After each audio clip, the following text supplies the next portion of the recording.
Hey, 3, 2, 1, bang, and we are live. Michael, welcome to the podcast. Awesome, thanks for having me. No, please, it's my pleasure. How is Sydney treating you? How are you finding it in my neck of the woods? I was going to say, I don't know how to answer that question because it's like when we travel, it's normally like you go straight in, you get the job done, and then you're straight back out. So people ask like, what's it like being here? And you're like, I don't know. I think I saw like 2 minutes of sunlight, and I saw a cafe, and a seminar room, and the hotel room, and that's about it. So, we pretty much flew straight in yesterday, went straight to do an interview, went straight back to the room, and then Jess and I went, do you want to go out for dinner? No, we've had a big week. Like, we've worked flat out all week. We got another event next week.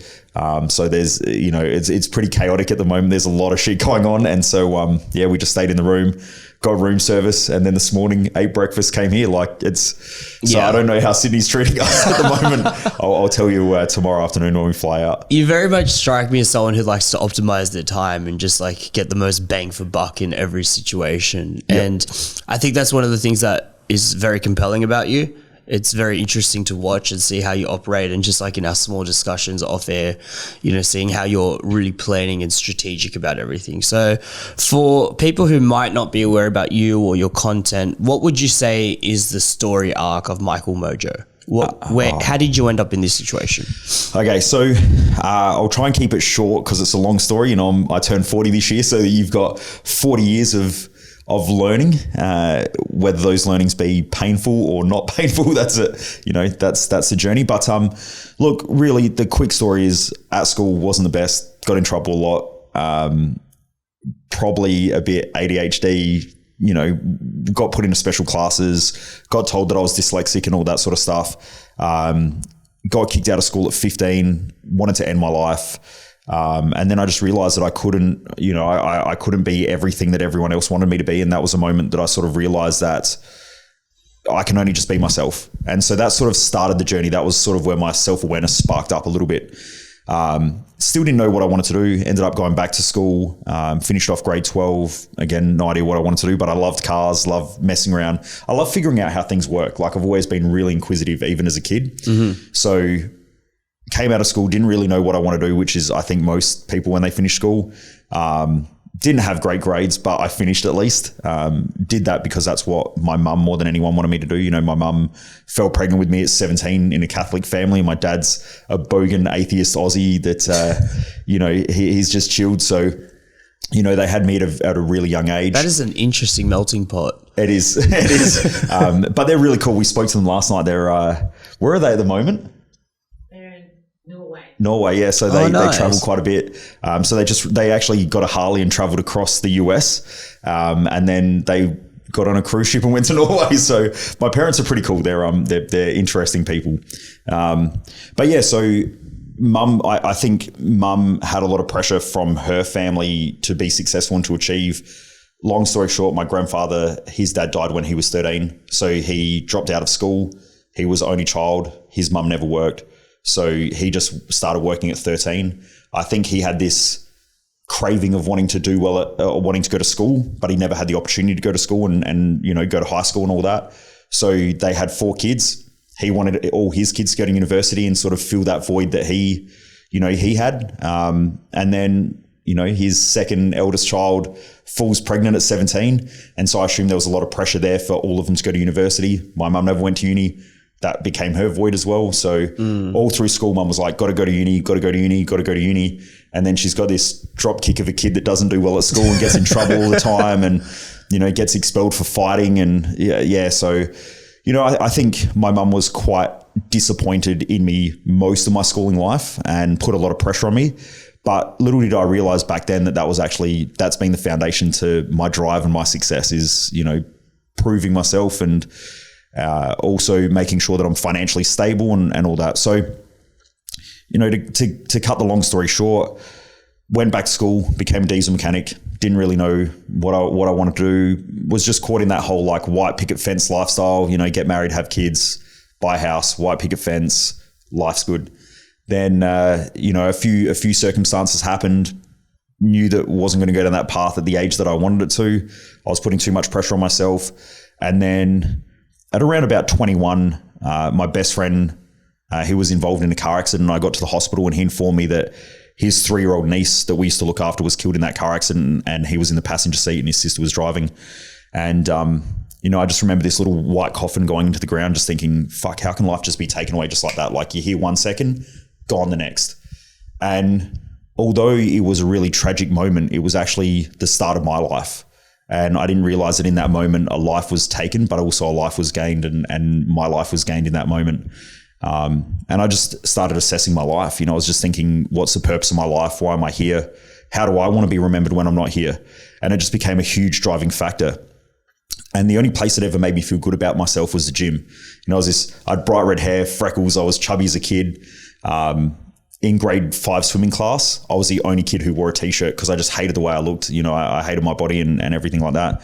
So, from a young age, 13 to 14, I started lifting weights and training, and my dad used to play a little bit of football. So I'd just go and join him in the gym and just start lifting shit.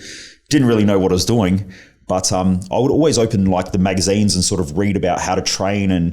And so it sparked my interest.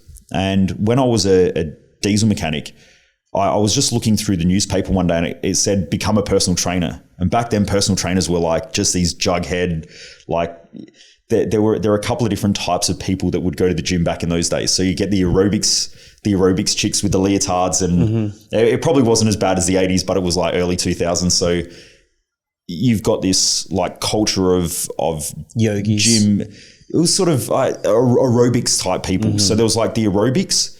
Then there was like just the normal mum and dads that would go in there and sort of throw around weights. No one really knew what they were doing. It wasn't like the gym industry now where you can get on TikTok and you learn a lot. Like, it's actually quite remarkable how much you can learn just purely from TikTok. 100%. And there's a lot of really good people in there now. Back in my day, there was, I sound old when I say that, but there just wasn't that type of knowledge. There was no integration between the medical industry. The medical and health industry thought personal trainers were a joke because they were.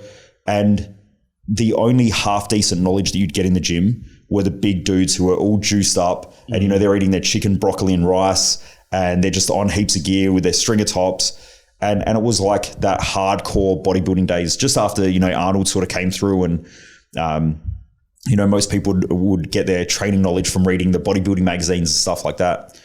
So when I got into that industry, I found it fascinating that I, first of all, that I could help people, and I really enjoyed it because I was like, this makes me feel good about myself.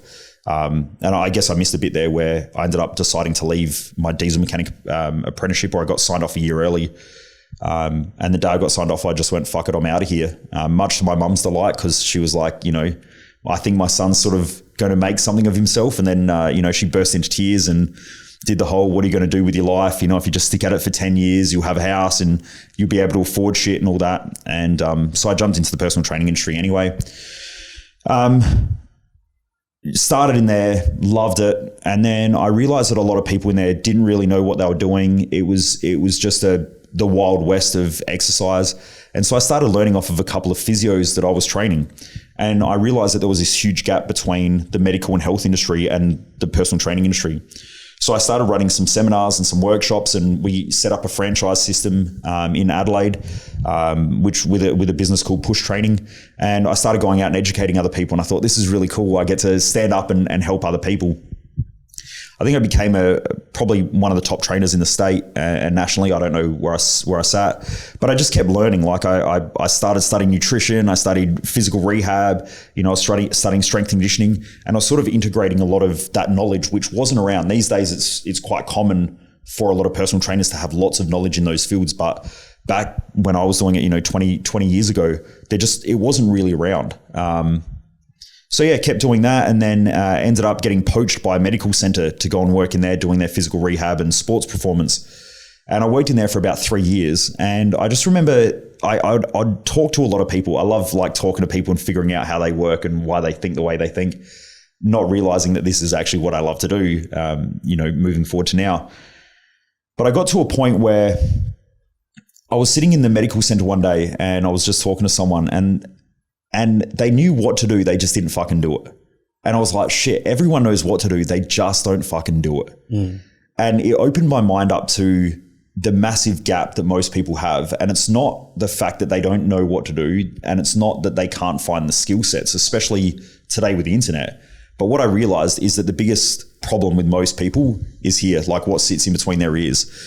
And so because I was in the medical center, there was a psychologist. So I'd start asking her questions like, why are people depressed? And she'd go, well, because it's a chemical imbalance.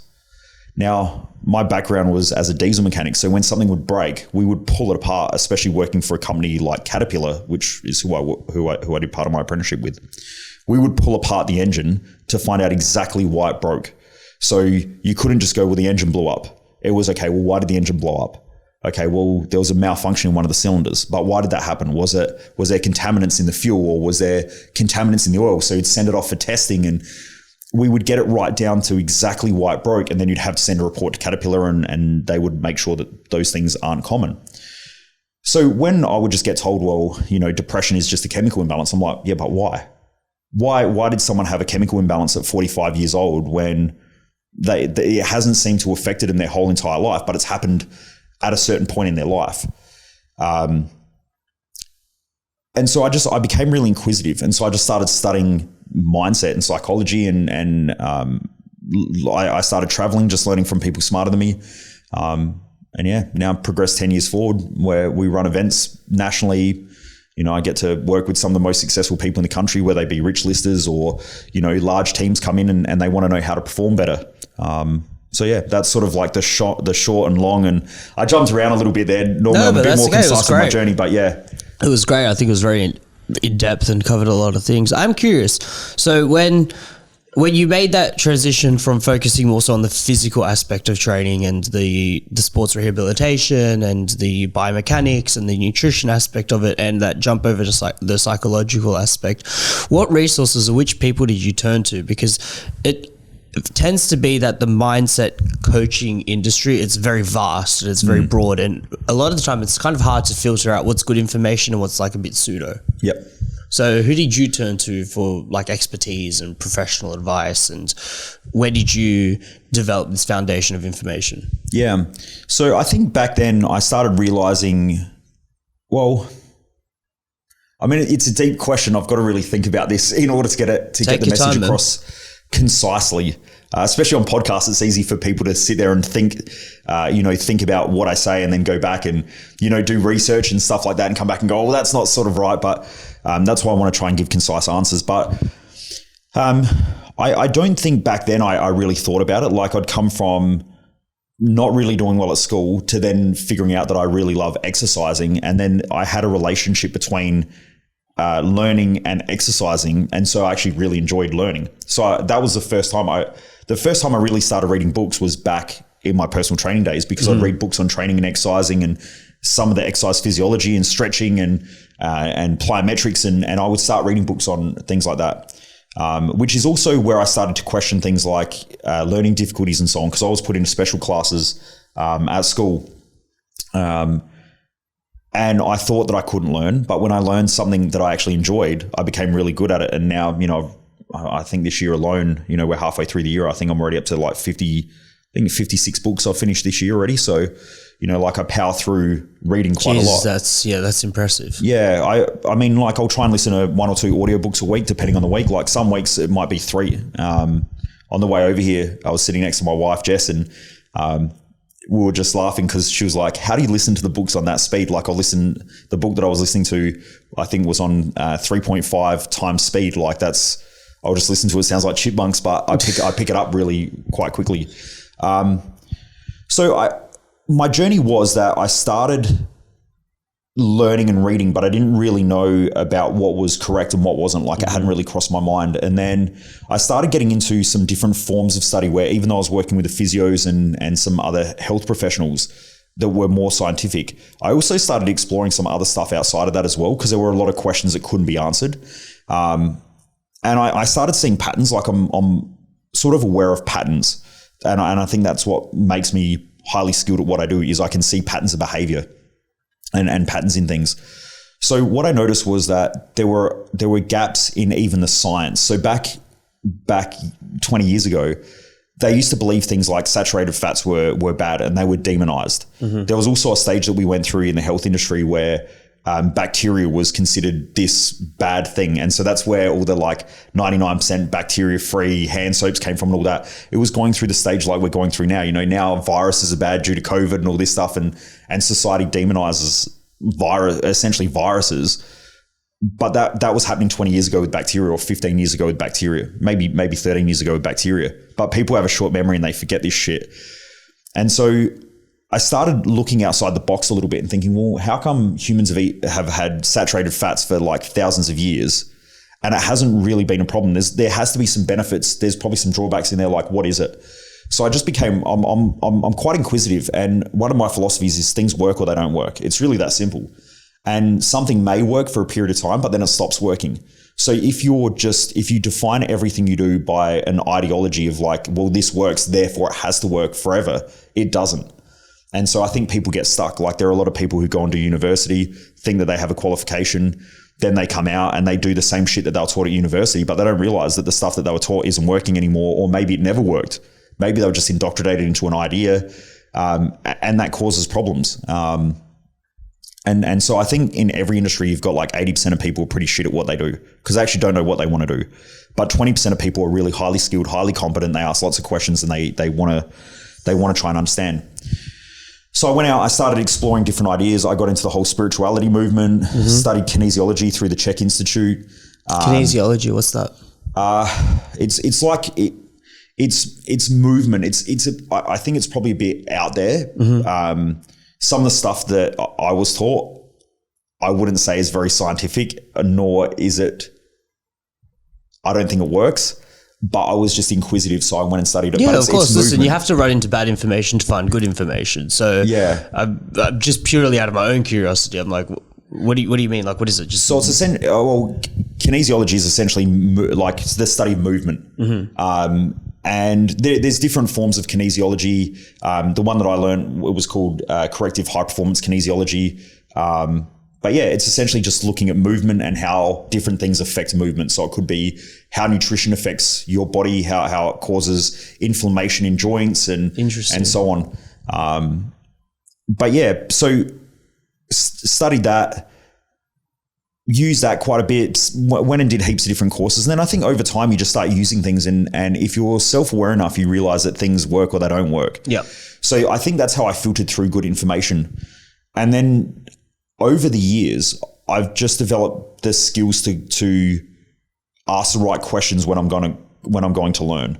So what I'll normally learn, when I go to learn, I'll be thinking, what do I want to get out of this? Oops, is that mine or yours? I think that's me. Yeah, continue. So I'll ask the questions like, what do I want to learn out of this? Why am I doing it in the first place? And what's the outcome that I want? Like, what's the information I'm looking for? So I don't really just go and study generic courses anymore. I have specific outcomes that I want to try and achieve from learning from somebody. But I think at first you just need generalized knowledge. And I teach this to business owners all the time. Like I'll get, an old mate who's a plumber and he goes, I want to be, well, they normally come to me and they'll say things like, all my staff are fucked. And you go, well, so you're telling me that all staff are fucked, right? Now I know why you can't grow your business, right?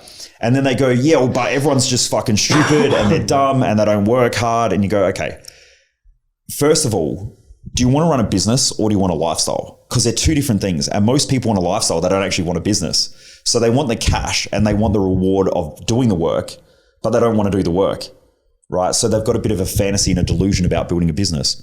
And so most people who have a business get pissed off and frustrated really easy because the reality of running a business doesn't match their unrealistic expectation and their fantasy of what they think a business is. Everyone's buying postcards. Everyone pictures retirement being on an island drinking margaritas. Yep. And it's kind of like, well, how many margaritas are you going to drink? Like at what point do you kind of just get over it? And that perspective of building a business and being an entrepreneur and having, 20,000 Instagram followers and everyone loving your business and, it's a lot of work. Yeah. It's a lot of work. And I don't think people put that into perspective when they do idolize these things. And it's It's definitely not to discourage people from going out and trying new things and exploring their own desire to achieve goals, because I think that's just a condition of being a human being, is that you have to expand and you have to grow. But what I think a lot of people are struggling with right now is optimizing their time to move in the right direction. It might not necessarily be that you want to own your own mechanic shop. It might just be that you want to be a specialized mechanic for a certain company doing a certain thing, or you might want to go and be a mechanic for NASCAR, or you might want to be doing something like that. But it just seems so much more approachable to go, at least at a surface level, to go, I'm going to have a mechanic shop. Yeah, well, I try to talk people out of almost everything. And why I do that is what I've realized over the years. So if you have someone who loves a sport, right? So say they want to do, I know you interviewed Ray recently, who I'm catching up with tomorrow. So you try and talk someone out of doing MMA fighting. If they want to do it, they'll fucking do it, right?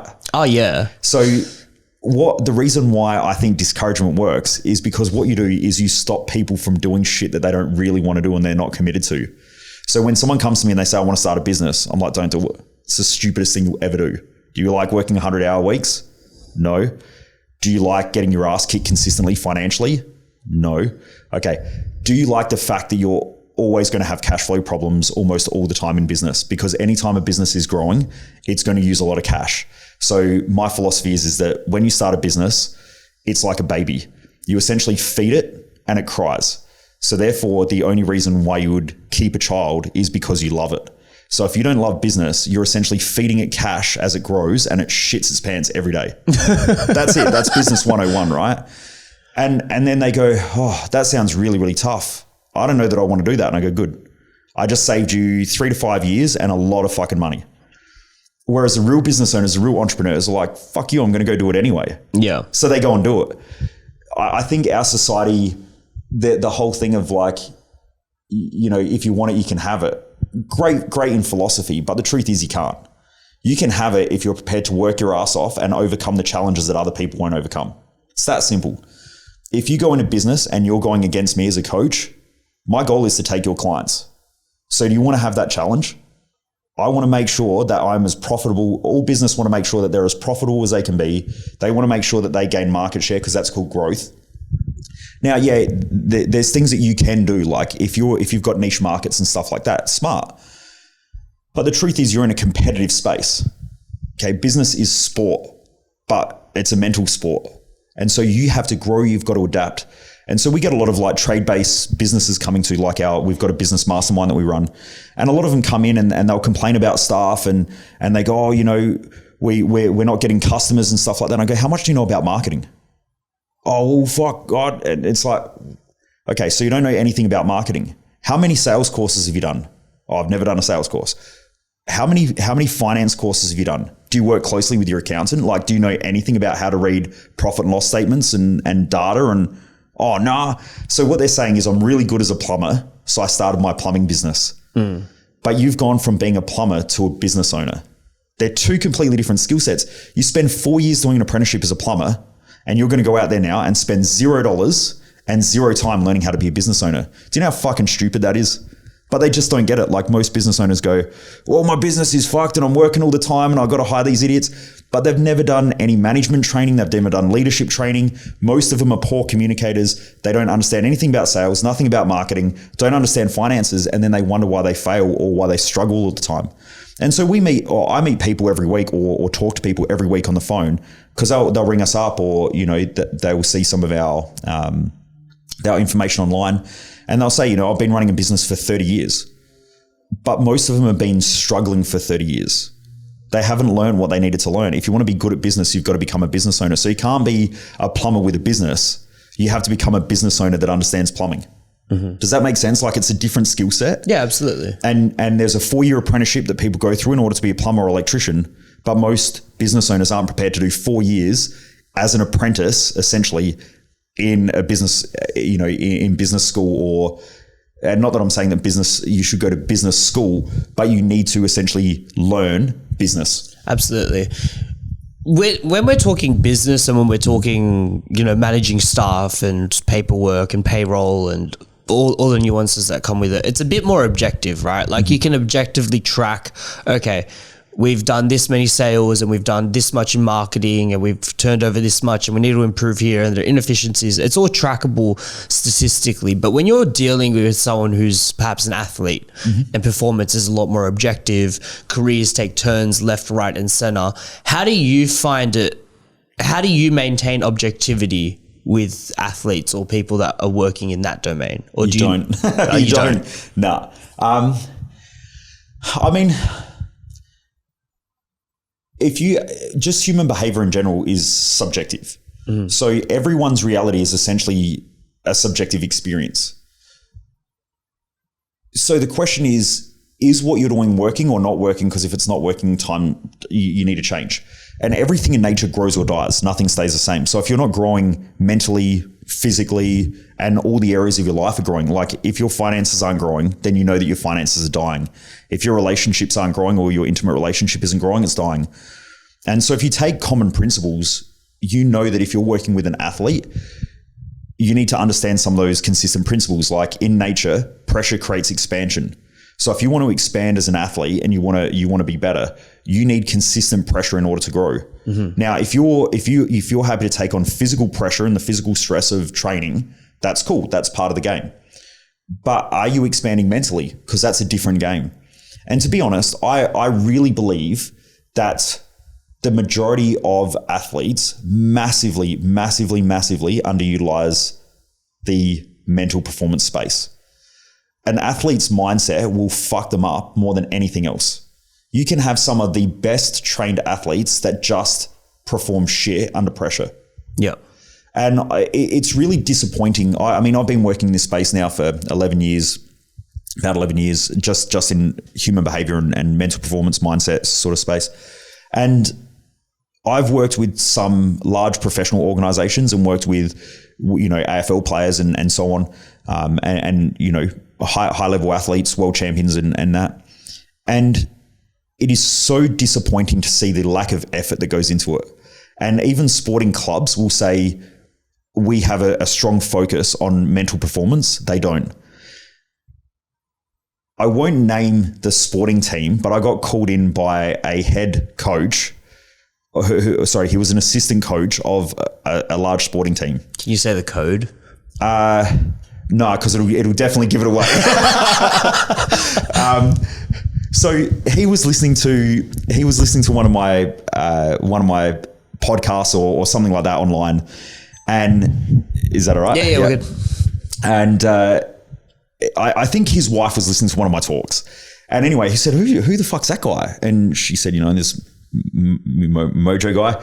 And so he said, cool, can you send a message and tell him to get in contact? And so anyway, I get this message on Facebook and she said, my partner is assistant coach of this team and he would love to have a chat. So I called him up and I said, how's everything going and all that? And he said, mate, look, we've had to hire a psychologist because every team needs to have a psychologist. And he said, the problem is that the psychologist is only there for one reason, and that's to stop players committing suicide. They were his words, not mine. And he said, they are afraid as an organization, as a national and international organization, that their mental health is not the best. And so they're afraid that players are going to commit suicide. And he said, I would love to get someone like you in because these are young men that a lot of them have had their bums wiped ever since they were a young age because they were good at their sport, and everyone kisses their ass. Even if they fuck up at school, the school still keeps them because they're really good at their sport. Yep. And it gets them the notoriety and the attention. So no one's ever held them accountable to anything. Now they're coming and they're playing the big boy game, and they might get signed. They might get 150, 300, 500,000 bucks for their first year, depending on how good they are. And year one, they play and they might perform pretty shit and then they get dropped. They've spent their whole life training, getting told that the sun shines out of their ass, and then they essentially make it and they get told they're not good enough. Their whole life, everything that they've trained for, worked for, falls apart. And he said, what we really need is we need someone like you in here who teaches them, number one, how to be young men and how to understand their responsibilities, their accountabilities, and what they're fucking here for. That when you make it into those leagues, it might be 1 year, it might be 10 years, and it might be 15 years. If you get paid $500K for year number 1 and you don't act responsibly with that $500K, you may never get $500K again in a year. That's the reality of it. Now you might, but he said most people think that because I've got paid $500K this year, I'm going to get $500K next year and $1 million a year after that, and the contracts are going to keep going because they think that they're going to have a career, but they might not because it's professional sport. Of course. And so, yeah, he reached out and we had a really good chat about it. And he said, look, I would really love you to come in and teach them mental performance. I would love you to teach them responsibility, accountability, how to get the best out of themselves. Because he said to me, like, we shouldn't be just here as a last point of call if everything turns to shit. We should be really pushing them to get the best out of themselves. Being proactive. Yeah. And that's why I know that really in the business space, in the professional sports space, and just even in people's lives, the mindset space is an untapped territory. And if you want performance and you can get your shit together right, you'll just fucking crush everybody. Because most people are just so fucking mentally weak and unaware. And I really, really believe that. And if you look at the top professional athletes, like look at Conor McGregor when he was on his way up, everything that he did was based around his mindset. Like, I mean, not everything because he still had to train and shit like that. But you go back and watch his documentary, he talks about how important that is. Matt Fraser from CrossFit, when you watch him win those 4 times or 5 times CrossFit games, his mindset was just unbelievable. It was unbreakable. He had no doubt in his own mind that he was going to win again. He had no doubt. And that's someone that is unbelievable.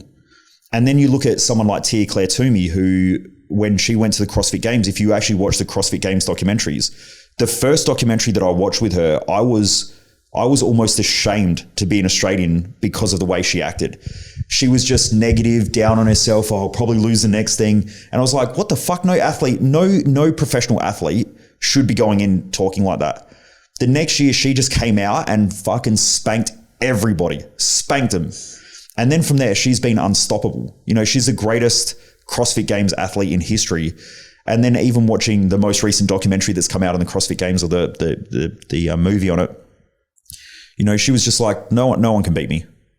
And so you have a look at the difference in the mindset between when she was she was still up there with the best in the world, but she wasn't winning. Versus when she just became the greatest in history, complete mindset shift. And when you have a look at almost all professional athletes, most of them train the same way. So if you go and have a look at most sporting associations and most sporting clubs, most of them do the same thing. You're not talking with incompetent people. These are competent at their sport.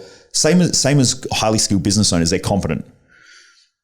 The thing that sets the best apart from everybody else is their mindset. That's all that it is.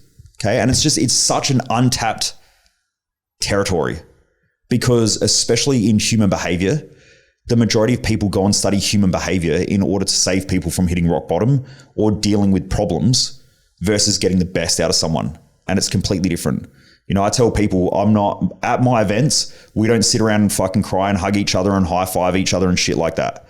We get in and we go, right, let's get to work and let's build the future. And we get in there and we help people build their future and we help people to create the right mindset that's going to help them drive towards it. You don't need to keep digging up people's pasts. You need to build a future. And if you can do that properly in the right way, you watch someone perform better than what they ever have. If people keep believing that the reason why they're not getting a good future is because of their past, they keep going back to the past, but then their future becomes their past. Yeah, I find it very frustrating personally when people justify the current position that we're in for the circumstances that they're under, which are completely out of control. Because essentially what you're doing is you're defending your current situation. Like you're actively trying to stay in that position, whether you're aware of it or not. Like someone who says, I'm depressed all the time. I'm always depressed. I'm always sad. It's because of this happened to me and this happened to me and this happened to me. It's like, it's such bullshit. It's just outright bullshit because you're defending your desire to maintain this state of mind. If you just shifted the conversation internally within yourself, okay, this isn't my circumstance anymore. I'm no longer depressed. If you make that conscious decision and then go onwards to act it that way, even if you're just faking it, okay, I'm not depressed anymore, I'm not sad anymore, I'm not feeling this way anymore, you're going to start behaving in that manner, and then the behaviors are going to reinforce the belief. Yeah. And I think I see this a lot with some of the guys that I interview, particularly if they're on like a string of losses or if they're on a downswing in performance. Yep. And they, but this camp, this happened, and this camp, that happened, and the ref was bullshit on this side. And so when someone approaches you with this kind of downwards momentum, or even the other direction, this really strong upwards momentum, which can often be a problem as well. Yep. How do you approach those two situations differently? Yeah. So I want to clarify as well, just for anyone, like, because I know that, like, when we're talking about things like depression, anxiety, there's a bunch of different factors. So, like, part of it is the self-talk and the past story. I mean, other things that can influence you talking food, environment, like there are other things, but they can be changed. Like, there are changeable things. And every now and again, in like a really rare circumstance, you can have actually someone with like a serotonin problem because they've had a brain injury, or, you know, they may have some form of injury. Like if someone gets kicked in the balls hard enough, they can have an issue with their testosterone because their testes don't produce testosterone and stuff like that. Okay. So of course there are going to be outliers and there are going to be nuances to the conversation. But I just want to clarify, because there's like 90% of motherfuckers out there are like, yeah, but you don't understand, and they're the ones who are justifying their position. There are unique cases, but it's like 1 out of 1,000 versus get to the gym. It's like get to the gym.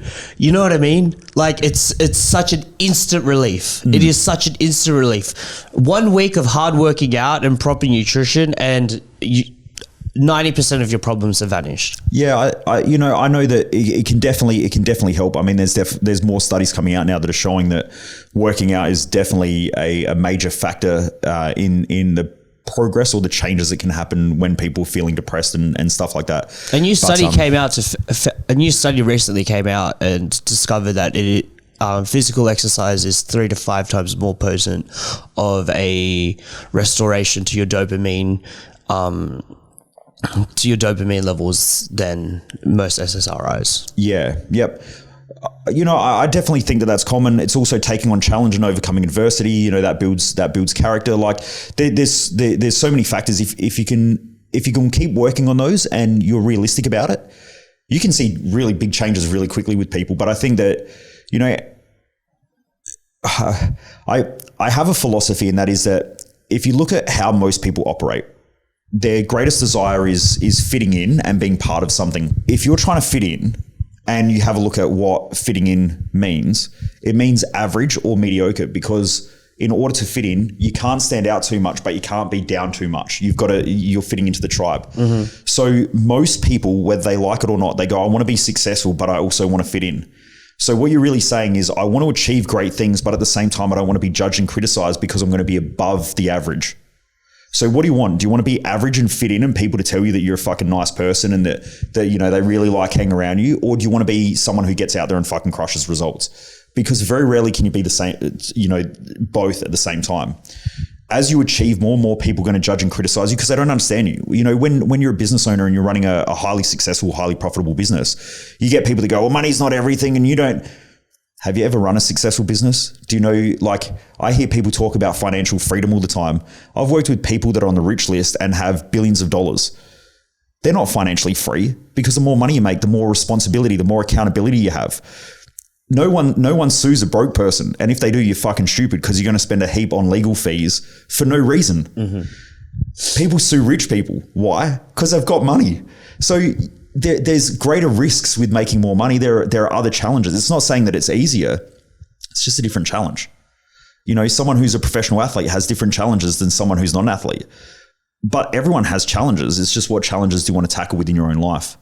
So, I just wanted to clarify that, because I know I've done so many podcasts and interviews where you always get all the douchebags that are on there and they're like, yeah, but you don't understand my fucking...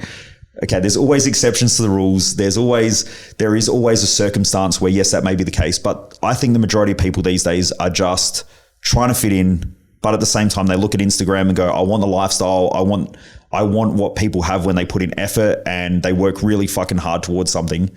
But at the same time, I don't want to do that. I want the lazy lifestyle and I want everyone to accept me. But those two things almost counteract each other. they're almost direct contradictions. So, you know, like the more you achieve, as you know as well, like the bigger your podcast gets, the more people are going to criticize you. It's just how it is. So do you want to fit in or do you want to be fucking great at something? They're two different things. So yeah.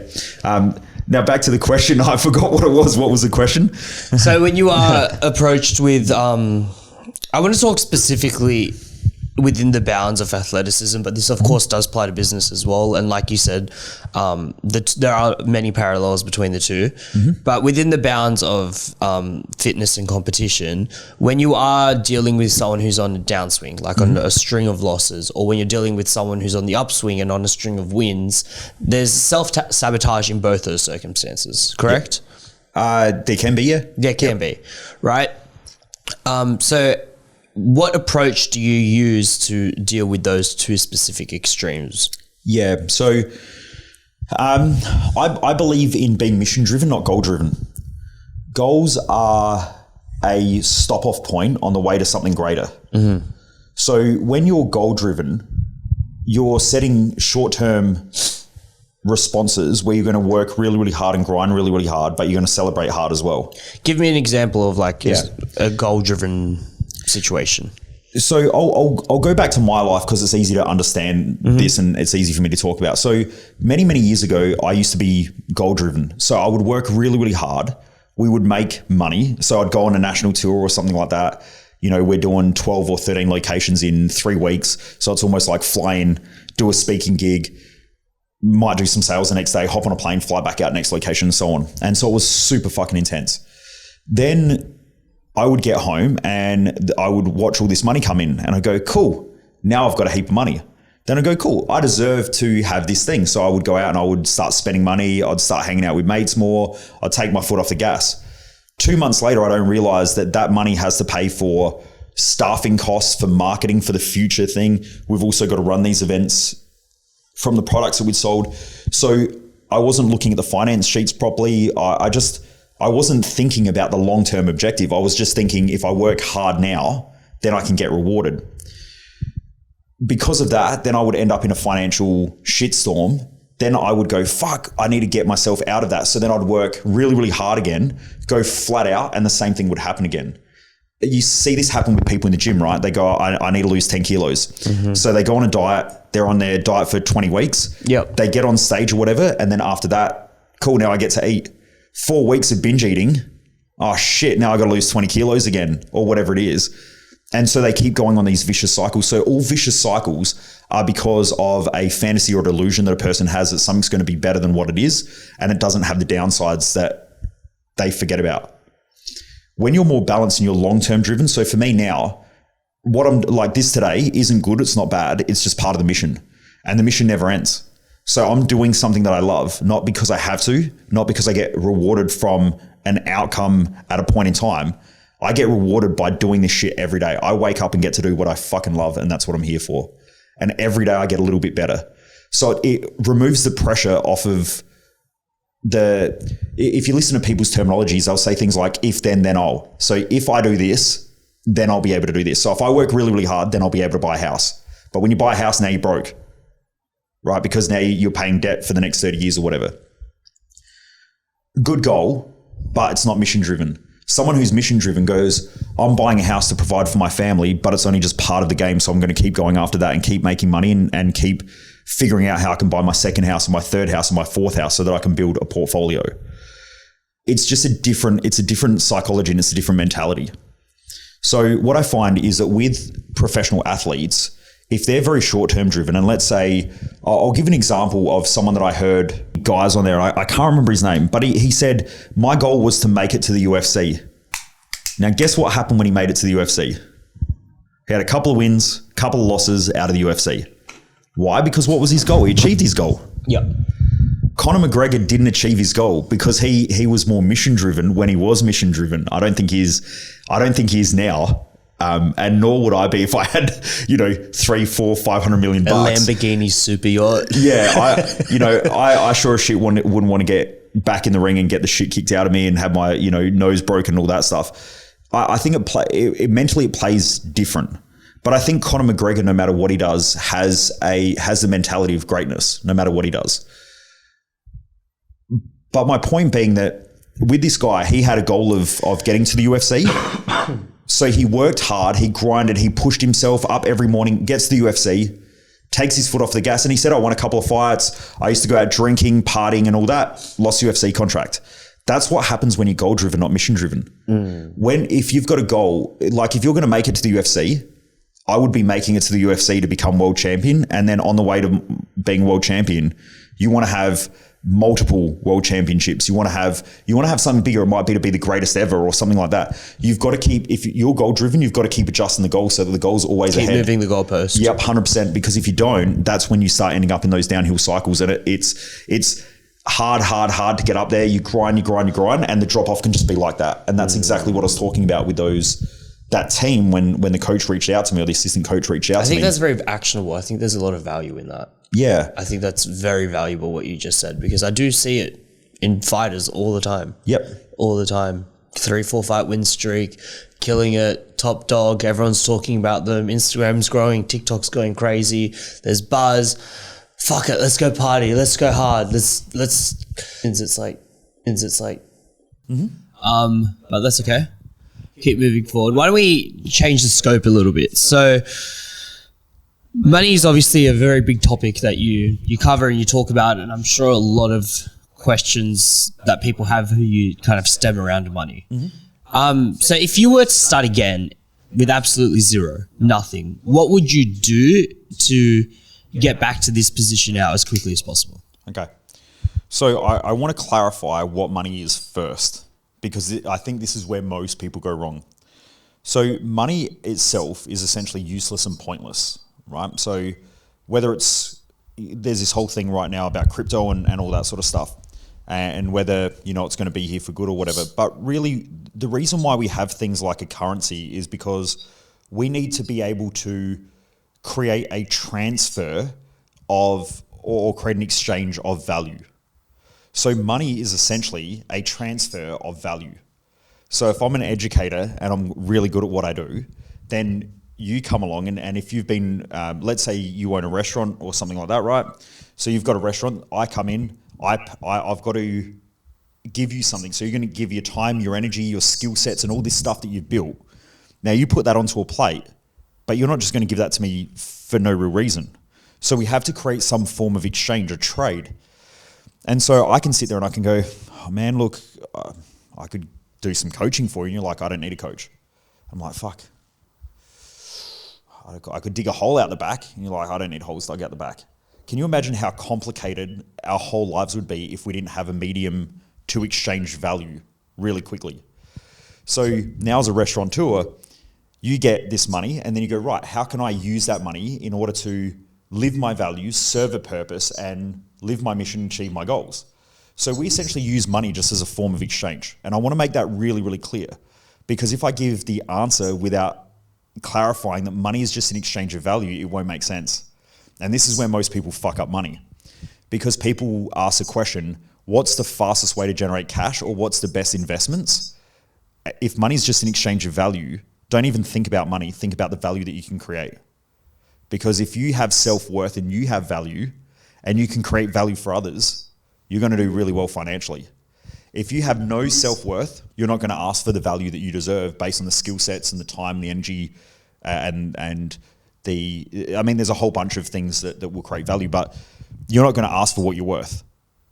Now, if you don't do that, you're never going to have money. But at the same time, if you're not consistently developing skill sets and knowledge and the right people around you in order to create value and the confidence and all that stuff, then you're probably never going to get ahead financially either. Mm-hmm. So every time I have a business owner who comes to me and they say, my business is struggling and I need to make more money, they think about money. Don't think about money. Never think about money. Think about value. And I say, go add more value to your customer base. And they go, oh shit, that's a good idea. Once they do it, they make more cash. So if I had to start again, what I would do is the first thing that you want to know, the first thing you really want to know is what your values are and what your mission is in life. Because if you're really clear with that, then you're going to do something you love. You're going to put in a lot of effort and you're going to put in a lot of energy. Now, when I say something you love, if it's something you really love, it's what challenges am I prepared to take on in life? Because if you're passionate about something, you think that it's going to be easy and you do it because it's exciting. But excitement wears off pretty fucking quick. Mm-hmm. So the word passion, the history of the word, the etymology of the word, which is the history of the word, the original meaning was to suffer. So when people follow their passions, they do shit because it's exciting, but eventually they suffer. When you do something that you love is both, it has both sides. So if you've got kids, so when someone has kids, I say to them, are your kids, because they say, well, how do you define love? And I go, well, your kids, you love them, right? And they go, yeah. And I go, are they your dream? And they normally look and they go, yeah. And I go, but are they also your nightmare? And then they get a cheeky grin. They're like, fuck yeah. Anything that you do, if you love it, has both sides. It's both a dream and a nightmare. Doing coaching is really tough because I work with a lot of challenging cases. I have a lot of people who rely upon me. Like, it's fucking tough. And that's why a lot of people don't last in the industry. They come in, they do it for a while because they're passionate about it. They go, I think that it's going to be really exciting to be a coach. They're fucking out of here in like 2 years. Why? Because it's tough. So the question really is, what are you going to dedicate your life to that you're going to do long term because you need that momentum, and momentum's going to win over time. Also, results compound. So over a 10, 20, 30 year period, it's going to compound. So you're going to be absolutely awesome at what you do, and you're going to be the best at something. And so once you've got clear with your values and your mission, then from there is, how do I add value somewhere? Now, is that value building a business? Is that value working for someone in a creative space? What does that value look like? And if you have a look, the top probably 5 to 10% of people in any industry make the majority of the money. So when people are like, I'm going to go start a business because I want to make more money. If you don't want to build a business and you don't want all the challenges of business, don't start a business. Go and figure out what your skill sets are, become the best in the world at it, and charge the fucking most. When you do that, you'll still have shit tons of money. Okay? Most people who play basketball make no money. Michael Jordan made billions, right? From that and brand deals. Matt Fraser from CrossFit makes shit tons of money, brand deals, endorsements, all of that sort of stuff. If you have a look at the top actors in the world, they make the majority of the money. Most actors are broke. So go find something that you actually really love, which then means, what am I prepared to work most of my life for? What challenges am I really prepared to take on in life? And then go after it, stay really hungry, develop those skill sets, and just be the fucking best at it because you'll make the most money. Yeah, now, I think that's a really strong and solid message. But to push back a little bit, I would say that the guy that owns a waste disposal company or a timber import company or a glass manufacturer who's making $2-3 million a year, I wouldn't say he's passionate about glass or he's passionate about waste disposal. Mm-hmm. Like, he's just found an industry that has a hole and he's been able to fill in that hole, and he may not necessarily wake up every day super excited to get to the glass warehouse. That's the problem though. It's excitement. Excitement's not the key. So excitement is an elated state. So I'm not excited to be here. I'm not happy about being here, but I'm not unhappy to be here. This is just what I do. That's the difference. So when you do what you do, you're not excited and elated, but you're not down and depressed. It's just it's a balance point. So you're mentally and emotionally stable and balanced about it. So the guy that owns a timber company isn't excited, but he probably has good skill sets that have allowed him to be successful. So some people in those fields, they're really good at building teams. So they're really good with people. And that's the thing that they're highly skilled at. So they're not excited about building people, but they're good at building people because that's what they love to do. And they've been doing it for a long period of time. So some business owners are really good at building people, and then they just hire the right people and they let them do their job. Other business owners are really good at finance and financial management. And so they're really good with numbers, and the thing that they're highly skilled at are numbers. And so that's the thing that they're really skilled at. So it really depends. Like, it's a generalization, but yeah, does that sort of make sense? Yeah, no, it does. Yep. It does. You've obviously had a lot of success in your field. You've been doing this for 11 years, and I've seen your Instagram. You've got the Audi, you've got the McLaren. I'm curious, what was like your first fuck you purchase? Oh man, probably a pair of shoes. Like, I was a kid who grew up, I won't say in the hood, but like I said, my mum was 17, dad was 19. They bought a house in a reasonably low socioeconomic area, although it's a lot nicer now than what it was when I grew up. But it was lower socioeconomic area. I went to a private school, but mum and dad worked 2 jobs, so I was like the fucking poor kid at the private school. I remember playing basketball in there were a pair of shoes called Aerosports. Now, if you were poor, you wore Aerosports. So, all the other kids would wear like Nikes and shit playing basketball. They'd have Jordans and shit like that. So I think the first fuck you purchase for me was being able to go out and buy a pair of Jordans and a pair of Reebok pumps. So I've got not a big collection, but I buy, like, I had a bunch of Jordans. I've still got them, and Reebok pumps and shit like that. So I love my pumps. I love shoes. Like, they're... Yeah. Are you more of a sneaker guy? Yes and no. Like, I wear them. So, you know, like, I go places and someone's like, oh, man, do you collect them? And I'm like, not really. I just fucking wear them. Like, You just like them? yeah, I just like them. So I just wear them out. Like, I've probably got, I don't know, some of my Jordans and like, I've got the like old Shack Attacks and stuff like that. I don't know, they're probably worth a bit, but I just fucking wear them. Like, you know, I got a pair of Louis on today. I just wear them like they're just shoes. But I think that was the first thing, was because that was my void growing up. Like, I wanted cool shoes and shit, and I couldn't have them. And so that was sort of like my first thing. The first big thing, I think, was probably the R8. Like, I went from driving... Such a nice car. Yeah, it's pretty wild. It's such a nice car. Yeah. You've got my two favorite cars. Thank you. Those are like if I had on my vision board, I've got the R8 and the McLaren, and then I saw you on Instagram. I'm like, no way. Yeah. So the R8 was like the first big purchase, but that was an interesting way that happened. So I grew up having nice cars. So my dad builds custom cars for a hobby. So he's built like show cars and all that stuff. And when I was young, my first car was a Nissan Datsun Bluebird. And we built the engine. It was all worked. I pulled it down and like resprayed the whole car, had rims on it, was lowered, like had the gearbox done, everything. So it was fucking sick. I still wish I had that car partially. But from there I grew up, and I always had nice cars, and I got to probably where I first met Jess, and I started realizing, like, if I was going to make the business work, I'd left the personal training industry, and I made a lot of money in that industry, but I had a bad spending problem, so I'd just go out and blow all my cash anyway. And I just got to a point where I was like, why do I have these fucking cars? Like, they provide no real value for me at the moment. So I sold all my cars, and I drove around for like 8 or so years in Jess's little Hyundai XL. So she had a little blue Hyundai XL she bought brand new.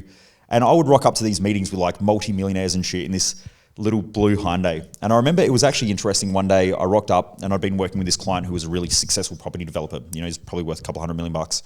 And he had a friend who was going through some like mental health shit.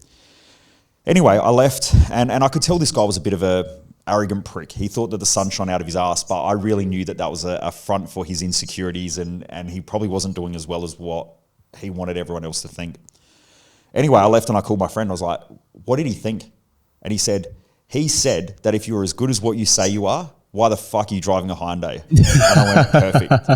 Because I think people ignorantly think that the way you drive or the way you present yourself means something, and it doesn't. It means something to me, but it doesn't mean something to anybody else.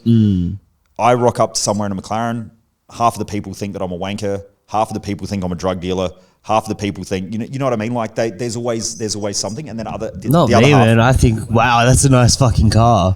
I think particularly in Australia, like, we do have a culture, and we do kind of have this attitude of, when we see people that are more successful than ourselves, we try and shoot that down, or we try and minimize that person as much as possible. And I'm so counter that, and I'm so against that, because I think if you see someone successful and you see someone who's doing better than you, and you see someone who's accomplished something that's really hard to do, then you should mimic that. You should learn from that. You should draw knowledge out of that. There's value there. Like, I'm not sitting down watching Djokovic play tennis going, fuck, man, he sucks at tennis, fuck that guy, he's probably on steroids. Like, that's such a crappy attitude to have. Maybe he's just a very disciplined and dedicated athlete who has a mission, who has a purpose, and has gone and accomplished something. Yeah, you're self-aware enough to realize that, but most people don't. They don't realize that insecurity does one of two things. It causes us to become a loser piece of shit, or it drives us to be better. And so most people think that because they feel insecure, they go to that low life piece of shit, which is, that person's doing better than me, therefore I'm a piece of shit, but not realizing that that's unconscious. And so the conscious thing that comes up is, well, fuck them, I bet they're like this, and then they try to justify the position that, you know, someone's doing better than them. And you said something that's really interesting. You said, like, you're successful, blah, blah, blah, but success can only really be defined by the individual, and if the individual's living their values. I don't see myself as being more successful than you or anybody else, because the truth is that you have gifts that I don't have. And I'm shit at 99% of things. I'm just really good at the 1% of things that I do well. And that's it. That's why I love having Jess at events, which is my wife, because I think a lot of people, when they see somebody who's up on stage or teaching, they go, wow, that guy's, got it all. He's got it figured out and blah, blah. The truth is that we're all fucking shit. We're all fucking shit at most things. The faster you realize you're shit at most things, you stop trying to hide how shit you are at most things. And you just realize in order to be good at something, you just got to focus on that thing and realize that you're shit at everything else. Simple. Versus most people try to be good at everything, which actually means that they're pretty average at everything. Yeah. And good at nothing. So, if you get me to do work on computers, I can do it for a short period of time. I like doing research and stuff like that, but if I've got to do financial reports and shit like that, I want to kick the fucking computer screen in like 3 minutes. I can't handle it. I don't have the patience for it. But that's not my strength. I have strength in other areas, so I use those strengths. I use what my talents are. I don't try to develop skill sets that I'm not highly competent at or that don't help me to achieve what I want. So, yeah, I really think that everyone is talented and everyone's highly skilled. I think the problem with society is that when we go to school, we get taught that failure is bad, and so people feel shit when they make mistakes. Then we get taught that we have to be good at everything, because if not, then people judge us and criticize us, which is just, the only people who criticize you are fucking losers. Everyone who is skilled realizes that you need a team of people around you because you need other people's competencies. And also, you need to support people around you in order to be gifted. Now, I don't really give a shit whether other coaches come into the industry, because good luck to them. They're coming up and they have to be fucking good. Because if not, they're gonna drop out of the industry naturally because they're just crap, right? And they're not supposed to be in the industry in the first place. It's not really what they want to do. They're just trying to figure it out. But the really good people in the industry are always going to push each other. So I love my competitors because they make me better. I sit there and I think about them like, fuck, they're doing something. Fuck, how do we do something better? And so the industry as a whole gets better because we all get better.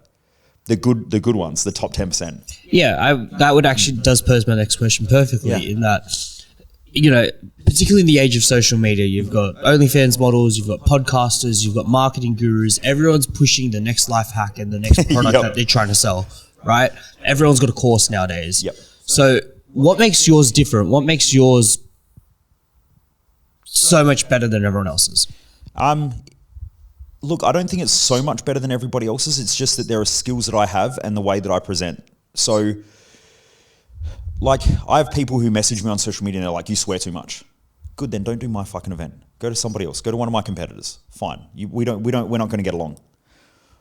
Some people message me and they're like, you're too blunt. You say shit like straight down the line. Cool. Don't come to me. There are plenty of other people who can help you. So I see that. It was actually one of our past clients was the head of AirAsia, the airline. And so he was the chief operating officer. So he came and did one of our events and I became good friends with him. And I asked him, I said, how did you used to deal with competition? And he said, I was a fool because I thought that winning was winning in the moment. And so he said, if I got in an argument or, I saw our competitors doing something, I would have to beat them. But he said, that's winning short term. But if you want to win the long game, you just stay in your own lane.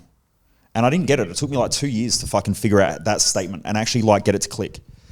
I'm not competing with anyone else. I'm going to fuck up my own life more than anyone else is going to fuck up my life. And every intelligent, half-aware person knows that they are going to be the one who fucks up everything.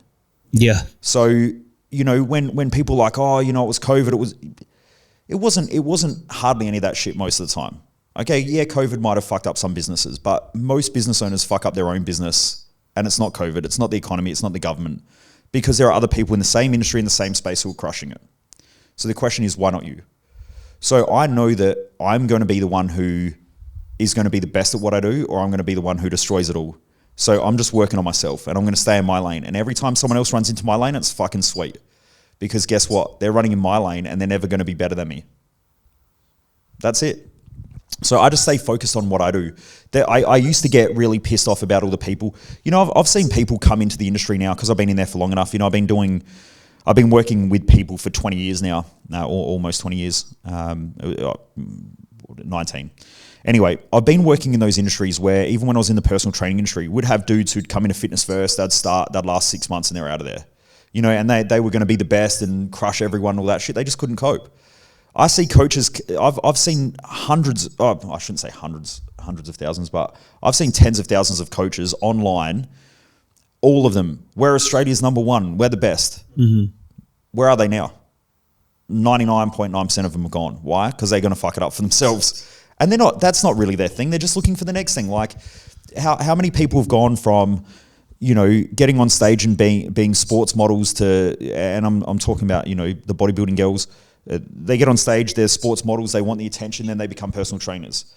Then they're personal trainers, and then they become life coaches. Then from life coaching, and then they go off and do the next thing. And it's like they're selling you crypto, and you're like, wait a minute. Yeah, it's same. Like the amount of coaches that I've seen that have gone from life coaches to then performance coaches to then crypto experts to then now they've got a marketing agency, and then from a marketing agency they've become sales gurus. And I've been on and off BJJ for many years. I went back last year because sort of my calendar sort of opened up a lot, and so I was like, I'm going to hit BJJ again, and started going back, and I was like, 5 nights a week, crushing it. And then by the time February came, work was just getting slammed again. I was like, what's my priority? Is it BJJ or is it the business and coaching? So I've tapered it off again, and I still have that craving to get back. But my point is like, if you look at life being the same as, I guess you could say BJJ, the amount of white belts that enter the sport is fucking astronomical. If you have a look at how many black belts there are, the reason why black belts are admired by most people, especially if they're part of a good, a good community, because it's hard to get the black belt. I mean, there's some out there where people get black belts for no fucking reason. It takes a lot of getting fucked up. Like you don't get to black belt without getting your ass kicked consistently. And I remember one of my friends, he's a black belt, and he works with some of the UFC guys and things like that. He's also a striking coach, and we're just having a chat. I was chatting to him because he's been a mate of mine for a fair while, and I said to him, like, what is it that you love about Brazilian Jiu-Jitsu? And he goes, it's one of the only sports where you can think that you're good and still get your ass chewed out by someone who just starts. And he's like, you never know. You get on the belt you get on the floor or on the mat with a white belt, and he's like, every now and again, someone just gets you in the wrong position and they just fucking get you. Yeah. And he's like, it is so, you can think that you're the best and you just get demoralized. And he's like, so it really keeps you grounded and humble. And he's like, there's nothing better than being a purple belt and having, or even a brown belt, and having someone who's a blue belt who just gets in and looks like the most geekiest fucking nerd who taps you out. And you're just like, what the hell? I wouldn't have picked that. Michael, this has been fun. Congratulations on all your success. I'm really excited to see, everything that you go on to accomplish and everything that you're doing, and I might have to bring you in for a debate with someone sometime soon. More than happy to do that, as long as they're open-minded. Like I don't like, when I see the social media debates where people just tee off at each other. No, that's not my style. Yeah, that's not my style. I guess in that way, all that happens is it just reinforces people's beliefs. Like I see that on social media all the time because it gets views, right? But I'm more open-minded, as in like, let's try and. I like how Jordan Peterson approaches things sometimes, where he'll say things like, what's the actual problem that we're trying to solve? Yeah. Where are we stuck, and where do we have differing views, and let's talk about it. Yeah. His debates with Sam Harris, those 3 to 4 episode ones, are just sensational. I haven't seen them. Oh, you have to. Okay, cool. Yeah, they dive into religion and spirituality and what is God, and is it real, is it not, does it serve society to believe in God? And they're both excellent minds, they're both thought leaders, and they land on very different conclusions, and it's interesting to see the thought process and how they null that out. That's cool. I like that. That's my style too. Cool. All right, Michael, social media links will be linked down below. Any specific ones you want people to go to, or just wherever? You'll find me just if you look up Michael Mojo. I think all my social media threads are Michael Mojo 00. Apart from Instagram, the zeros and the O's are swapped around because some asshole hacked our account. No. I had to change the zeros and the O, but Michael Mojo 00.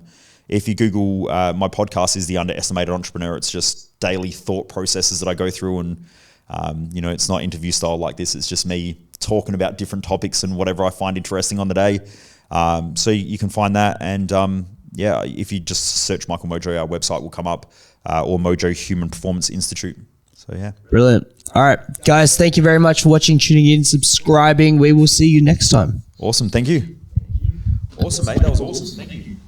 I hope I didn't go off on too many tangents or... No, that's great. Podcast is built on tangents. I like it. I'm just going to grab a headshot. Yeah. I'll let you be on your way. Wicked. Do we get ready for the next thing? Do you want to open that up as well? Because we can record in the car.